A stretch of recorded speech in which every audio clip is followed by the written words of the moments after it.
Hi, everyone, and welcome to DK and OverDrive's In the Know Wellness Author event.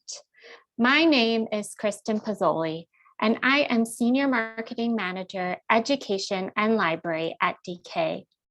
May is Mental Health Awareness Month, and today you'll be hearing from 4 of our newest wellness authors. Our panel of 3 adult authors includes TJ Hoegh, licensed therapist, popular TikToker, and author of Chaotic Happiness, Dr. Tracey Marks, licensed psychiatrist with a popular YouTube channel and author of Why Am I So Anxious, and Shani Tran, a licensed professional clinical counselor, popular TikToker, and author of Dope Therapy. Then you'll be guided through a meditation by Amy Tangerine, crafter, YouTuber, podcaster, blogger, and overall happiness spreader, and author of our children's book, Making Memories.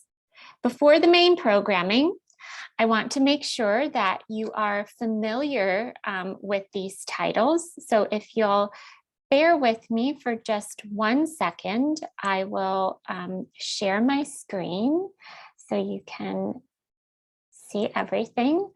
And so let me put this in slideshow view. Thanks for bearing with me. So chaotic happiness. It challenges the notion that happiness belongs only to those who can escape the tragedies all around us, and is the idea that happiness comes from being able to confront the chaos, not run from it. In this book, licensed therapist and mental health TikToker TJ Hoegh outlines the 3 rules for chaotic happiness: find yourself, find your people, and find your purpose. Through a combination of self-help advice and exercises, readers will embark on their own journey to discovering chaotic happiness for themselves. For themselves and develop skills that will help them hold on to it. They'll learn how to explore their own psyche,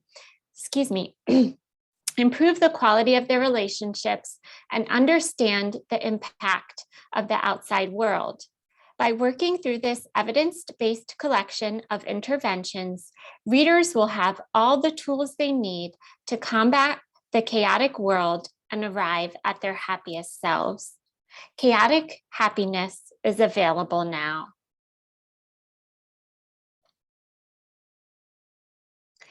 Anxiety seems to be everywhere in today's world, but how do you know if you're experiencing anxiety or if it's something else? And what can you do to fix it? Renowned therapist and YouTube star Dr. Tracey Marks is known for her friendly, relatable style that helps followers of her YouTube channel recognize what's bothering them and then guides them to practical solutions that help them manage their mental health issues. In Why Am I So Anxious, Dr. Marks will help readers understand many of the most common causes of anxiety, help them identify what type of anxiety they may be experiencing, and give them helpful insight on how they can self-manage their anxiety before deciding if additional treatment options are the best choice.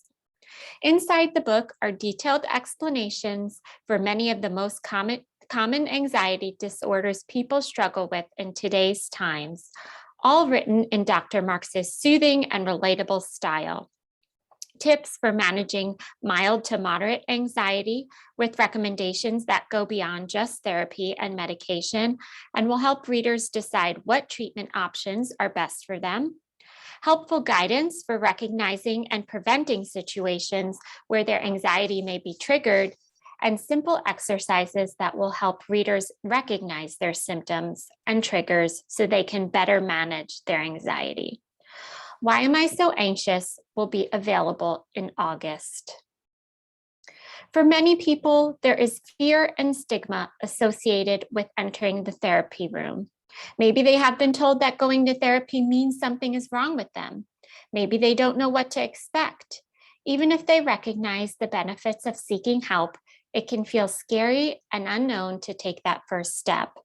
If they've thought about therapy but don't know where to start, or if they have tried therapy in the past but it hasn't helped, Dope Therapy is the perfect read.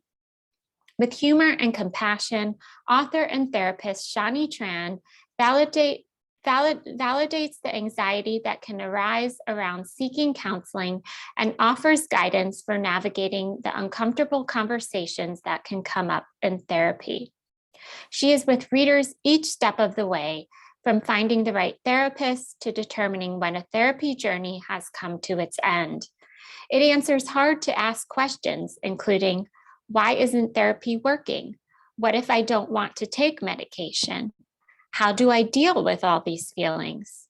What will happen if I tell my therapist that I'm having suicidal thoughts? And how do I break up with my therapist? Seeking help is hard. Dope Therapy makes it easier. This book will be available in August. And last but not least, Making Memories. In a world where children are increasingly attached to their screens and their memories often are only cherished digitally, Making Memories offers a creative analog solution for all kids. It is a fun, not consumable, how-to guide to engaging with the world around us through mindfulness activities, first lessons in philosophy, and journaling tips. Young readers are taken through prompts from physical and mental exercises to crafting and writing tasks, which teach them to value the little things and contribute to their social emotional well-being. Each activity encourages a sense of calm, which helps children to live in the moment and make memories in the real world. Making Memories is available now.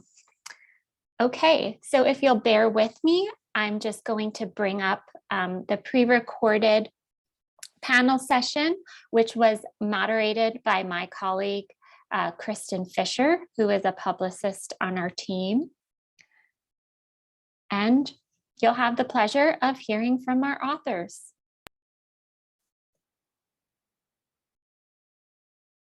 Books.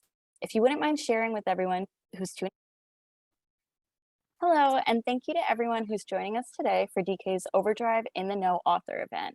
My name is Kristen Fisher, and I'm a publicist at DK. I'm joined today by three DK authors, TJ Hoegh, author of Chaotic Happiness, Dr. Tracey Marks, author of Why Am I So Anxious, and Shani Tran, author of Dope Therapy. Thank you all for joining us today to discuss your upcoming books with us.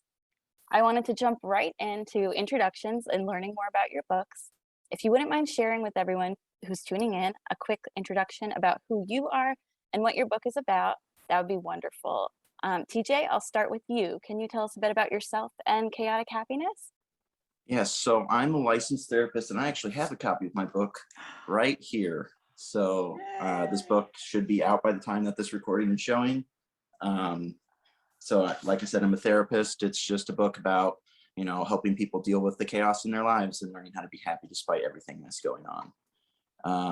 I live in Chicago. I have a husky. I'm sure that's maybe not relevant to people watching, but I'm just a regular person who wrote a book, and I'm really excited about it. Love that. And congratulations on publication tomorrow when we're recording this. So yeah, I'm super exciting. Excited. Yeah. And now, Tracey, would you tell us a bit about yourself and why am I so anxious? Sure. I'm not sure why you're so anxious, but maybe you'll figure it out when you read my book.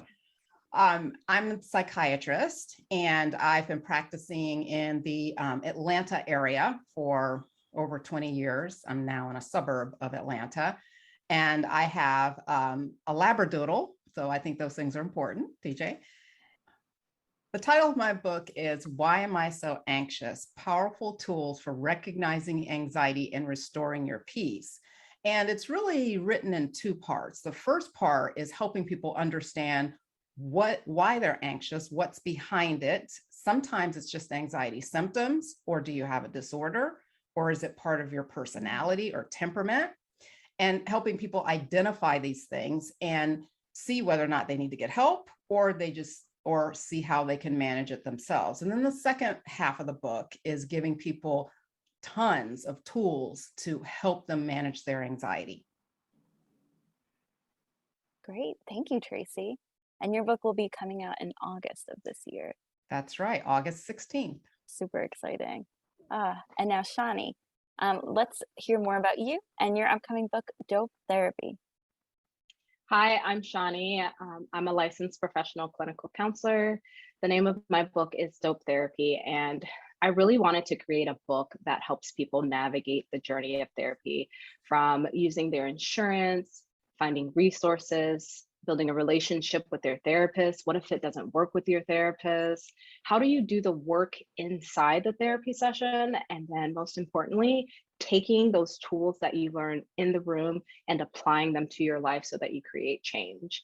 A little bit more about me, since we're talking about dogs. If we all have a dog, I have a Bernedoodle, which is a Bernese Mountain Dog and a Poodle mix. And she's supposed to be hypoallergenic, but she's not. And I create TikToks. I love dance challenges. It's what I do. I love dancing. I create characters. And really, it's about empowering people to own their mental health journey. And I love that I also bring cultural humility to my channel, making sure that different people are being able to embrace their journey, no matter what background that they come from. Did you hear that motorcycle? Just a little bit. It's totally okay. Very quiet. Okay. Yes, so that's what I do. I love to dance. I love therapy. Mental health is my jam. Wonderful. Well, thank you all for joining us today. I know that we at DK are super excited about all of your upcoming books, and I'm sure that everyone tuning in will be excited to learn more as we talk to you all today. So Shani, as you just mentioned, and this is one thing you all also have in common besides the dogs, so you all use social media in a way to kind of get in touch with your audience. I know TJ, you're on TikTok, and I know you have Instagram. Shani, the same. And Tracey, I know your main platform is YouTube. However, you're also on, Instagram and other platforms like that. So the one thing I wanted us all to just kind of start the conversation about is social media in general. So we know that often, it's talked about in news articles and other things, how social media can kind of have a direct impact on someone's mental health. Often it's not always the most positive impact, but it definitely can be a mixed bag, I'd say. Sometimes it can be taken in negatively, sometimes it can actually benefit someone. So I'd like to know about how you've all used social media to connect with your audience in a positive way. And how do you achieve success in helping others using these platforms? And Shani, since you had mentioned it in your response, I'll start with you and then we'll go from there. So one of the ways that I connect with people on my platform is I try to be specific in my messaging. One of the things that I do is if I'm talking about a diagnosis like PTSD or depression, I try to use may be. And I do that just because I don't want to use definitive language that may lead people to self-diagnosing. And then when it comes to the positive part, I really try to make sure that I hone in on those positive comments, because I think as anyone who is in the social media space, it can be very challenging to sort of navigate those negative comments that may come in. And even though I'm a mental health professional, I still get the negative comments. And so I really try to make sure that I put my energy into the positive comments.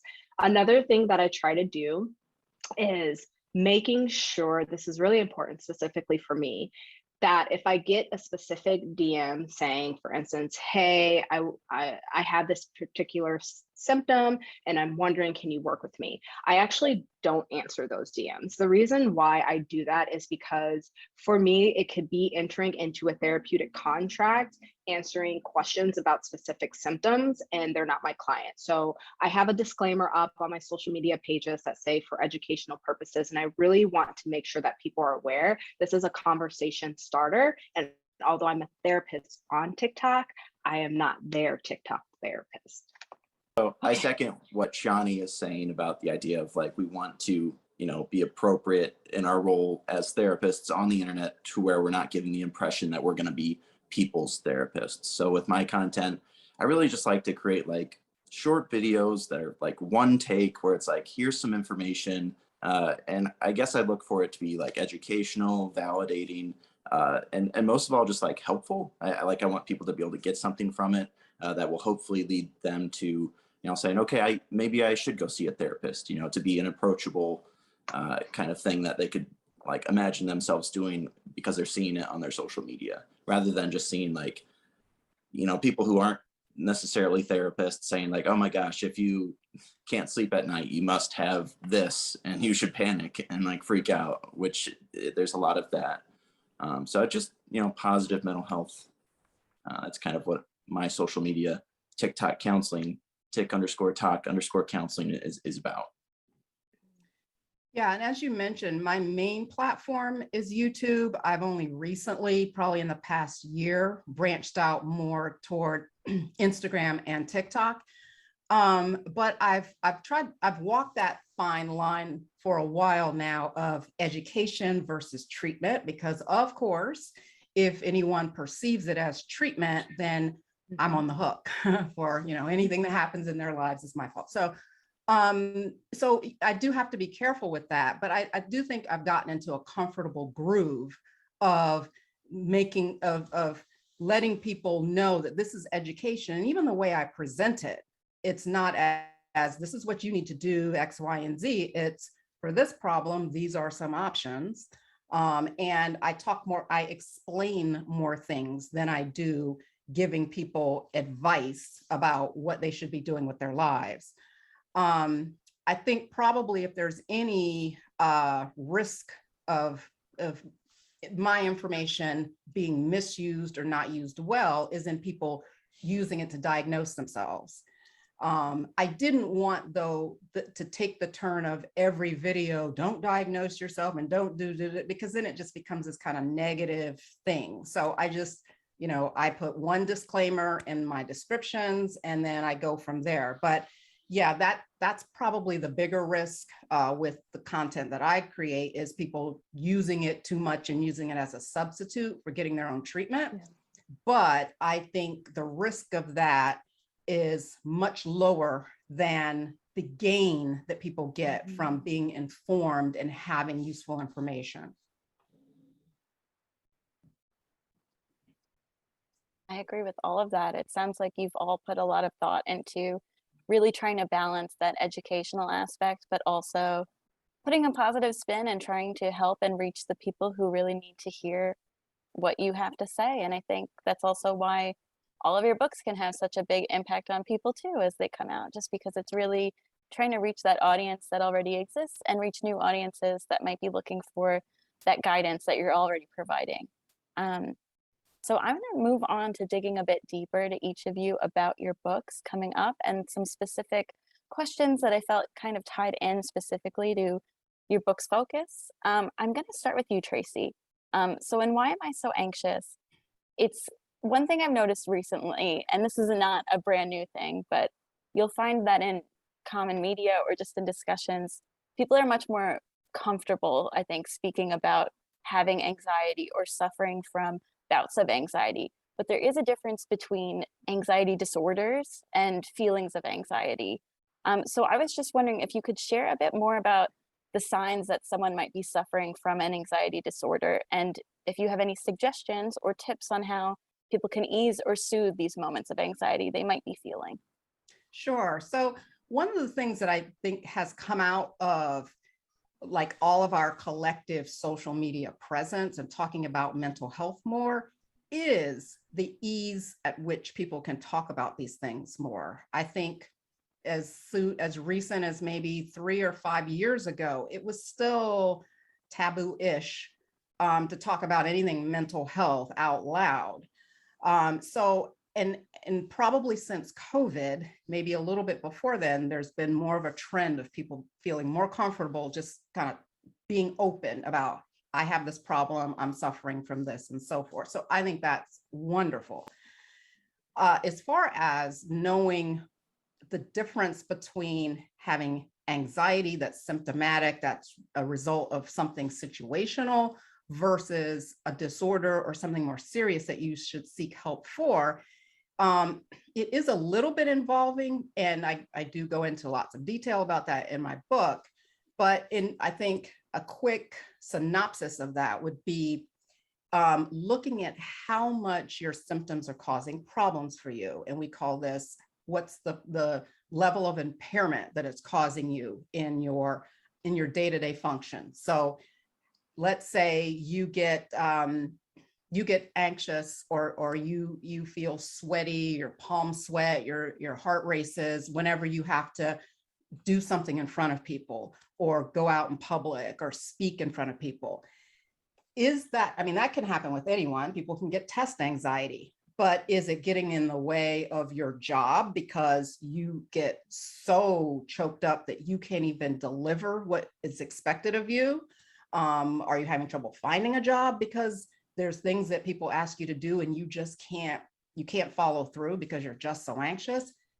When it starts getting in the way of your job, your ability to take care of your family or yourself, that's when the symptoms are serious enough that you should seek professional help, and get an assessment to see, what's the scope of the problem. As far as day-to-day anxiety that comes and goes with just the ins and outs of life, the pandemic, having a whole lot on your plate, all of these things are things that can affect us and make people have anxiety, have physical symptoms of anxiety, like some of the ones I just mentioned, or even have lots of worry and things that are going on in their head that make it hard for them to go to sleep at night. And then the sleep problems then make them feel bad, etc. I would say that in my book, I give like 25 different tools that you can use on a self-help basis to manage some of these symptoms. So, talking about all of them are well beyond the scope of this today, but I would say one maybe way to kind of capture it all. Whoops, sorry, I hit my microphone. To capture it all and think of it on a broader terms is using all of your senses to help manage your anxiety. So for example, using your vision or your eyes is guided visualizations or guided imagery, where you are trying to relax your mind and your body by thinking of pleasant scenarios, like being on a vacation. I mean, it's more than that, but that's just kind of a broad stroke overview. Going to your smell or your sense of smell. Aromatherapy is a wonderful way to relax, to become more relaxed, or to reduce anxiety. If you don't have access to essential oils, there's just smelling other pleasant things. And then the last one I'll do, even though we do have more than 3 senses, is hearing. So you can use things like music.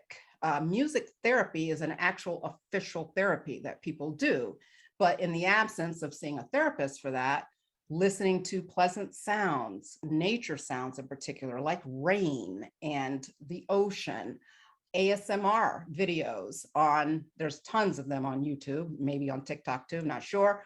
That's a whole thing now. And that all is kind of on the basis of stimulating your senses. So those are just a few of the things that people can do to kind of think of how they can manage anxiety. Thank you. That was super helpful. And I also feel like starting with the idea of what you can do with your senses is such an easy way to get started on helping. I feel like you can have anxiety about how to best cope with your anxiety. And this is a very nice entryway into, something so simple you could just do that doesn't involve any specialists or anything like that. Just things you can do in your own home at your own time and pace. So That's right. I really like that. Super helpful, and totally agree that I think with everything that's taken place over the last 2 years, I think people are feeling the anxiety a bit more than ever and have been more open about it. And I think hopefully these tips will really help everyone. Oh, so I'm going to move on to the next book, unless anyone has anything they want to jump and add in, but I'll keep going. So I was going to say, sorry, Shani. Yes, I was going to say, Tracey, one of the things that I love that you mentioned was the ASMR videos. And I wanted to add to that if you find them on YouTube, you get sort of that visual piece and that hearing piece For me, I like to use the Harry Potter ASMR rooms because I'm a huge Harry Potter fan, I am and too. it's very soothing. My favorite one, I'm not a Hufflepuff, but my favorite one is the Hufflepuff room, and it really just, the visual effects are so beautiful, and the sounds, and you sort of get that mystical, wizarding world. So when you said that, my brain was like, oh yes, don't you remember the Harry Potter ASM rooms? Oh, I'll have to look that up. Okay. Mhm. Yeah, I love Harry Potter too, but I could only imagine those visuals being amazing. Yes. Okay, thanks for that tip. I love that. And that also, I'm also going to check that out now after this. Just Google Oh, or YouTube ASMR Harry Potter rooms, and you can even choose your house. They have oh, I a room love for each house. Oh, okay. Thank you. Oh, okay. So TJ, I wanted to talk to you a bit more about chaotic happiness. So I know your book is all about establishing the building blocks to kind of find happiness in the uncertainties of the world that we live in. And there's not necessarily one. Happiness can be in all different forms and different ways. It's really what applies to you and yourself as a person and how you're living your life. Can you tell us more about the 3 rules and pillars that you talk about to developing one's sense of happiness? Yeah, so here's my book again. But I think happiness is a really broad word. It means a lot of different things for a lot of different people. But fundamentally, like, we all face the same challenges, and these are called existential challenges. And specifically, when we're talking about mental health, they're called existential anxieties. So the 3 big ones are like, who am I? Where do I want to go in life? And even if I know where I want to go in life, what's going to happen that I can't really predict? So those are the 3 things that this book really attempts to address. And the way it addresses them is through, like you said, those 3 building blocks of just figuring out who you are, figuring out your support system, who can help you along the way, and figuring out like what matters to you individually and internally, because it might not always go according to plan. So if a person can really find those 3 things, then regardless of any of the chaos that's going on in the world, they'll be able to deal with it effectively. Because in the therapeutic world, it's always like, yes, we want to help people solve problems, but then once you solve that problem, then there's another problem, and then another problem after that. And by really addressing things at the core, you help people kind of like work through it, where they're kind of developing their own skills and working through their own problems. So it's the principle of like, if you give a man a fish, you feed him for a day, but if you teach someone to fish, you kind of feed them for life. So that's kind of the idea of the principles and skills that are in this book. And it's a really cool book. I don't know why I keep it's sitting here. I can't help but grab it. It's got like, it's so beautiful. Like, it's got all these like drawings and stuff. I gotta see if I can find one, but like, it's got like really cool drawings, and it's really visually beautiful. And I'm just super excited about it. I can't help but grab it and just kind of like I want to show everybody. So anyway, that's all I got. Gorgeous. Thank you. Yeah, and Tanner, I will say, having looked at, read through your book, I think that you use a lot of great examples too of different people in different stages of their lives and experiences kind of finding that happiness. I found that very useful, and I'm sure that, as librarians are looking at the book, they'll like that as well, because it really can help a range of patrons that they might be Yes. looking to recommend this to. Yes. That's a great point. I don't mean to cut you off, but I just want to agree with you in that, like, a big part of like writing this book is accessibility. Like, I think I want everybody to be able to see some aspect of themselves in the book. So that was an important consideration. So thank you for pointing that out. Oh, of course. And again, you also have some great suggestions in the book too about how people can kind of work on this themselves and start finding their own sense of happiness in this crazy, chaotic world. Yep. Amazing. So Shani, I want to talk to you about your book as well, Dope Therapy. So I know this dives into the specifics of starting your therapy journey. And so what would be your top tips for those who are thinking of starting their journey? Like, where do they even begin? How do they prep for their first therapy appointment? I know it can be very overwhelming if you've never been to therapy before. It can almost feel not impossible, but just scary, I'd say. So I'd love to hear more about the advice you give in your book and what you'd suggest. Yes, when you were asking, I was like, oh, there's so many different places that you can begin. But I think the first part is money. And the reason why I say that is because sometimes people aren't very aware of what their benefits are. Rather, they have a copay, a co-insurance, a deductible, and sometimes you can have the co-insurance and the deductible.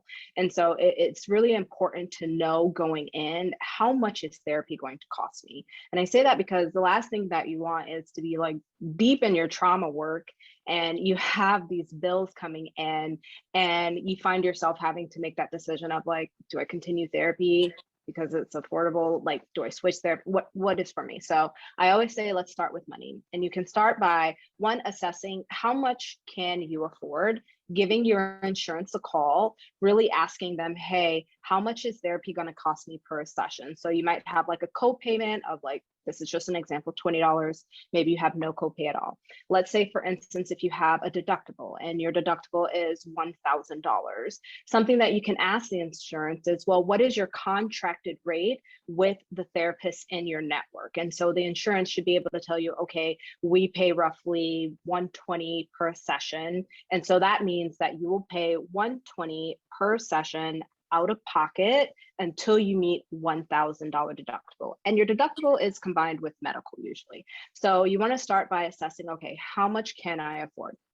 And then in doing that, you can also, if you work, say, part-time for an employer, some of them have EAP programs, which is an employee assistance program. And you don't have to actually be on the company's insurance.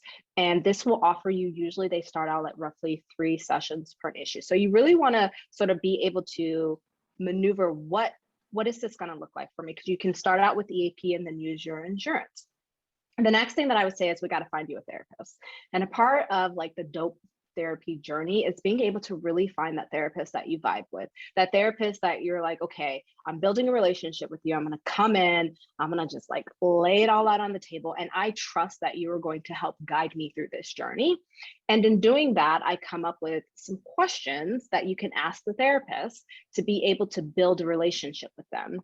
And you can do this. A lot of therapists have social media profiles, so you can kind of like go on there. If it's a public profile, go on there, take a look at sort of like their style, how they talk, their mannerisms, see if you vibe with them in the social media space.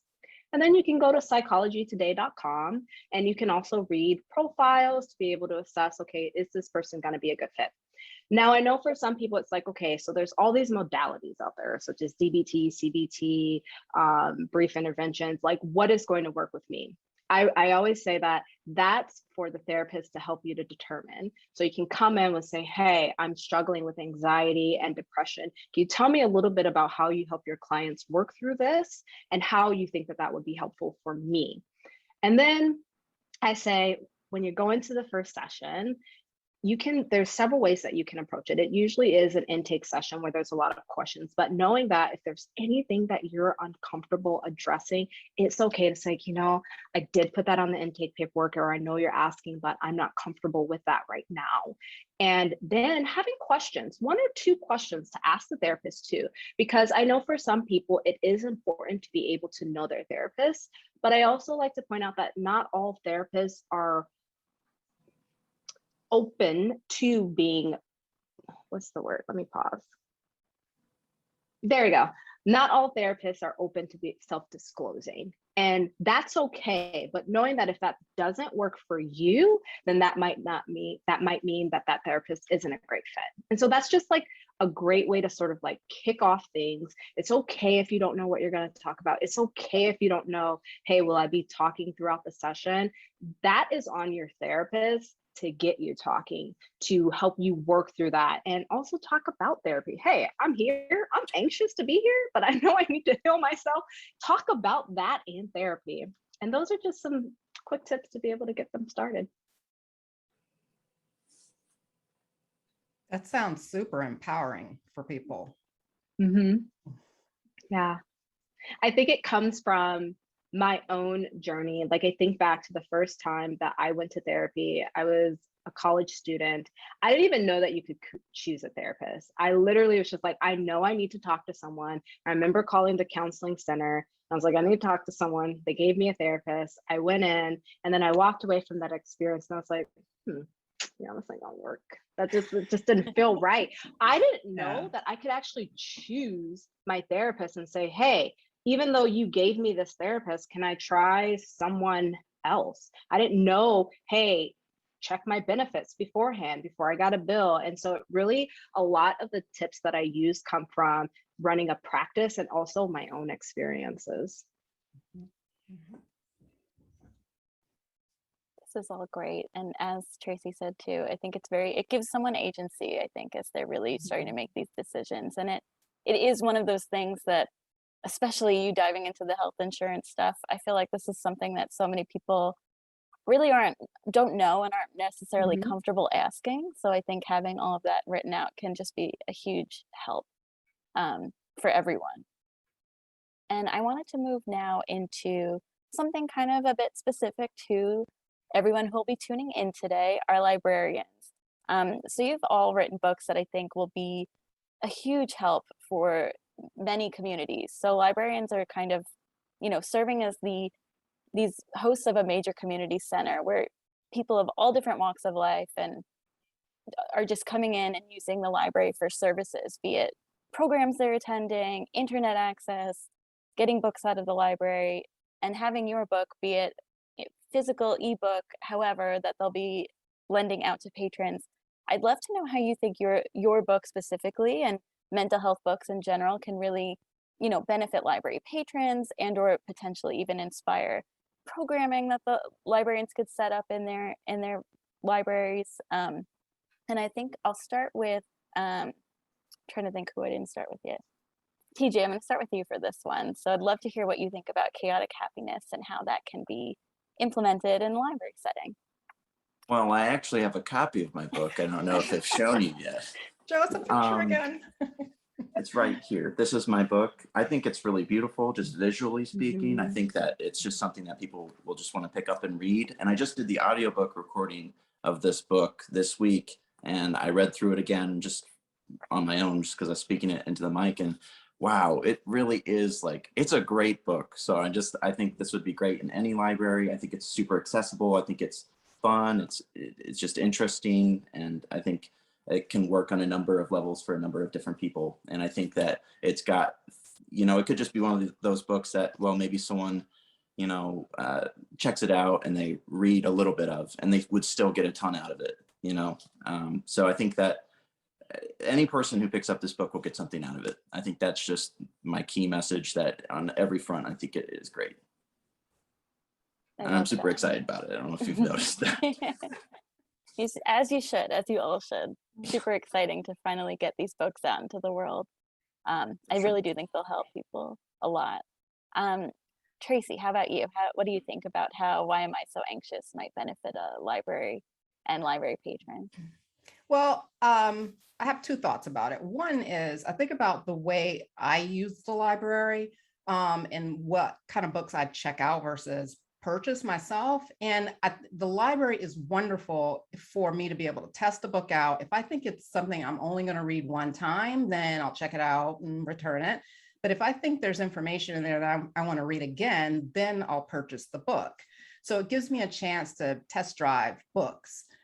As far as my book specifically, I think we're all very proud of the work that we've done, and I'm no exception to that. I think it is some good information in that book. It's chock full of a lot of details.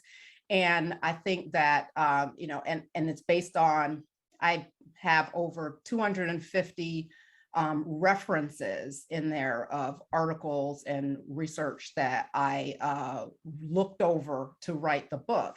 So all that to say, there's some really solid information that I think makes that I think is wonderful, that can be made easily accessible to the masses. Not everyone may be able to buy the book, number one, but two, not everyone has access to therapists, doctors, or just good, solid information.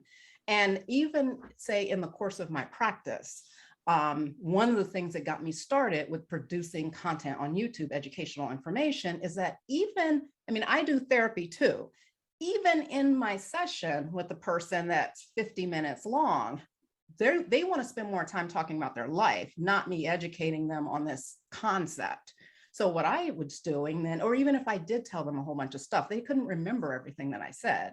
So I'm like, okay, well, we can talk about how things went with your boyfriend, but go to my channel and you can learn more about X, Y, and Z on your own time, kind of thing, instead of in this session. So all that to say, I've kind of gone on a tangent with that, but I think even people who do have access to a doctor, or therapist, counselor, there's still a whole lot more information that they can know, and not have to have it all be relegated to the time that they spend with the doctor, which could be 5 minutes, it could be an hour. So being able to have this kind of information in a library where anyone can just take it, read it, digest it, I think is like 50 steps in the right direction to kind of getting everyone being able to take care of themselves. I like that a lot. I do think that these books and having that accessibility in a public space is so important. And as you said, not everyone can necessarily get the mental health treatments or assistance they need. So having these books out there is a huge help, I think, to start. Shani, I'll move the question over to you. What do you think about dope therapy in libraries? How do you think that it might benefit those patrons? Yes, I think about when you mentioned like the type of programmings that they can have, two that come to mind right away are being able to showcase the book during like Black History Month and also during May Mental Health Awareness Month. And then outside of that, I think about the book is helpful not just because it can help someone navigate therapy, but can also give insight into someone that may know someone in therapy, as there are definitely chapters within the book that can help someone that's like, okay, how do I support my friend? How do I support my mother? How do I support my partner in going through this journey and being able to understand it? So I think someone knows at least one person that has either gone to therapy or wants to go to therapy to be able to sort of continue to have that conversation and really it be educational. And I also think about the different types of programmings that you can run, whether you're talking about a mom group with kids, the book can help with that and exploring what are your challenges, how do you talk to someone, how do you know when it's time to talk to someone, because therapy isn't just for, diagnosis. I have depression, I have anxiety. It can also be for transitions. I just had a new baby. I'm trying to figure out where do I go in my life. I'm changing careers. It can be for that too. It's a professional helping you work through things that you're struggling with to be able to get you to the place that you want to be. And so programming can be created around that to be able to help the patrons figure out, okay, what's the next step in my life? I think that's, can I comment on that? I think that's a great point that you make about therapy is not just for someone with a disorder. You can be going through a life transition. And I know growing up for me, even though I'm a psychiatrist, I grew up in an environment where it's like, well, why would I go talk to somebody I don't know about my personal stuff?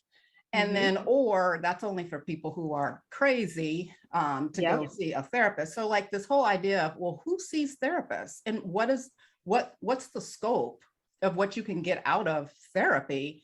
That's like huge, hugely enlightening for people to be able to get that level of detail about, and I think it would open the door for so many more people to actually get therapy and get help. Yeah. It makes me think of that quote where it's, how does it go? I'm in therapy to talk about people who don't go to therapy. Yeah. That's perfect. That is perfect.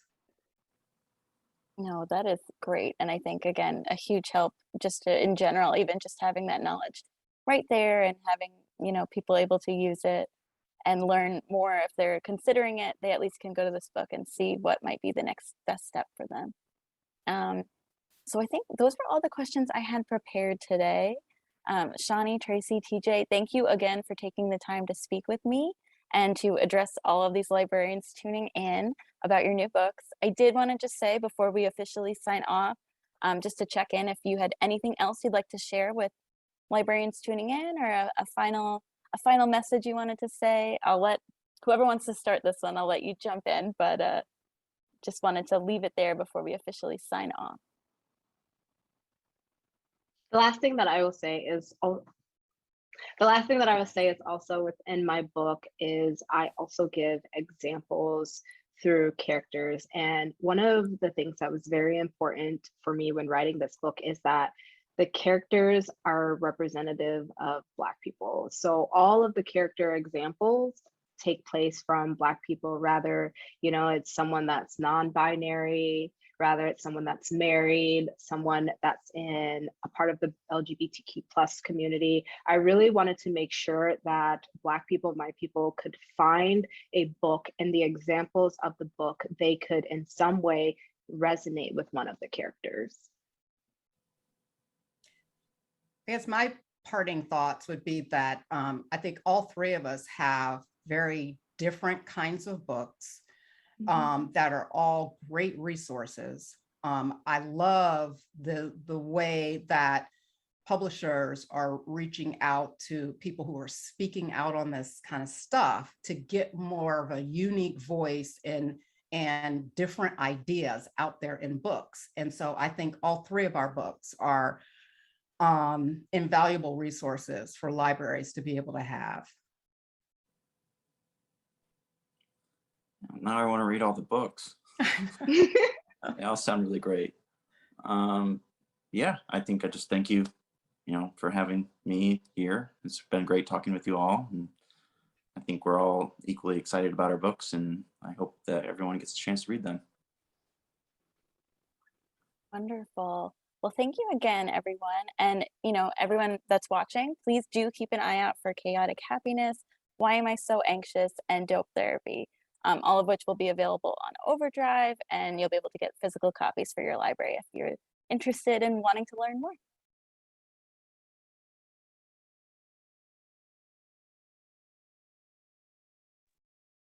Wow, what a powerful panel. Thank you to Kristen for moderating and to our authors for participating.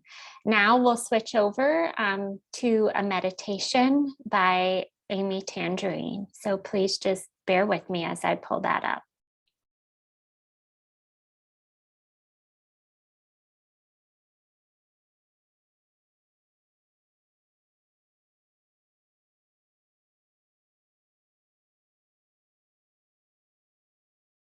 Find joy and confidence through creativity. Hi, I'm Amy Tan, author of Making Memories and creative director of Amy Tangerine, where I inspire people to find joy and confidence through creativity. I have been scrapbooking and journaling since I was 10 years old, and now I love sharing my passion with others. It's pretty neat that for my job, I get to design and create with fun and colorful art supplies. Along my journey, I have learned so much about life, living in the moment, and most importantly, myself. Making Memories will guide kids through activities like scrapbooking and journaling to make them feel calm and chill, to help them connect with their feelings and the world around them, and to appreciate the little things in life. My hope for this book is that it inspires children to live fully in the moment, cherish the things that matter, and to keep in mind that the only rule is to be open-minded and to have fun. One of the activities featured in the book is a breathing colors meditation, which we will practice now. It only takes a minute or two, can elevate and improve your mood, and you can do it just about anywhere. You can start by sitting in a comfortable position, closing your eyes, and picture yourself being bathed in a cloud of any color. We'll use yellow as an example today. You're going to breathe in through your nose and feel free to hold it, then breathe out through your mouth. As you breathe deeply in, you can imagine the yellow spreading compassion and confidence throughout your whole body. As you exhale, perhaps you will think of a way to spread just a little sunshine to those around you today. Feel free to repeat this as many times as you'd like. As you're doing this, you can also think about what makes you feel energetic, grateful, and full of life. Hope you are breathing in positivity and love and breathing out ways you can spread a little more joy to yourself and to those around you. Thank you for joining me in this mindfulness activity. You can find more projects like this in my book, Making Memories, available now.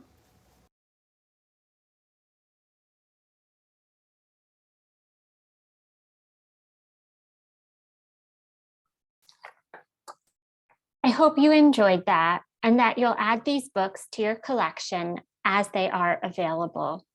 As a reminder, you can follow us on social media if you aren't already, and sign up for our newsletter on dk.com to stay up on all the latest news, events, and offers from DK. Thank you again to my colleague Kristen for moderating the panel, our participating authors, and our friends at OverDrive for helping to make this event happen. And thank you to you for taking the time to join us, for all that you do for your communities, and for always being great champions of DK Books. Take care. Bye.